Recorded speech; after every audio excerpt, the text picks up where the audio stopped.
The outflow of able-bodied and qualified personnel and youth from Russia continues. Since the beginning of Russia's full-scale invasion of Ukraine, Russians' demand for foreign citizenship has soared to record levels. The current wave of emigration is the largest since the 1920s. In the first 9 months of 2023, more than 68,000 Russian citizens received residence permits or citizenship of other countries.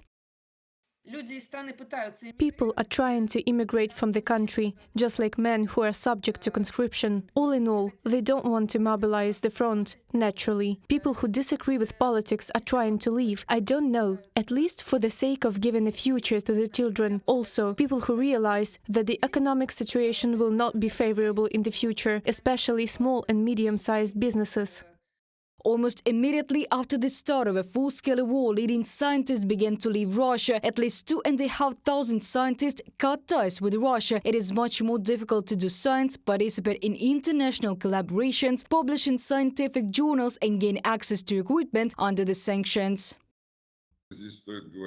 It is worth talking about some young scientists who live and do absolutely the right thing. This is a new generation that does not watch Channel 1 of Putin's TV, but also receiving information from internet, although it has become more and more difficult to do lately due to the blocking. Russia is sliding into what it was during the Soviet Union. You cannot create science in a completely closed country. The demographic situation in Russia may lead to a reduction in population to the level of the 19th century. The Federal State Statistics Service reports in the next 20 years, the population of the Federation is expected to decline at a rate of 800,000 people per year, and by the middle of the 21st century, Russia may lose more than 15 million people. If we take pessimistic forecasts, which are now becoming more realistic, then by the end of the century, there may be from 140 million to 65 million people in Russia in total. This is a problem because the birth rate is falling. In general, there is no such passionate readiness of the population to give birth to children and then send them to war.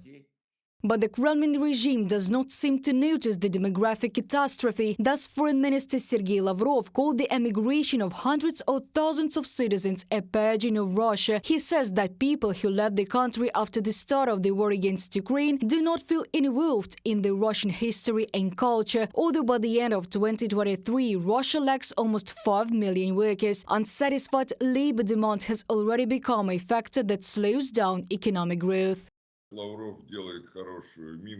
Lavrov puts on a good face in a bad situation, and what he calls the purging of Russia, he lies, as he usually does. That is why, probably judging by the press headlines, in Russia they are trying to attract 10,000 Kenyans, creating all sorts of preferences for residents of Central Asia who also began to leave the Russian Federation. There are not enough people, and when speaking about this purging, Lavrov is simply lying.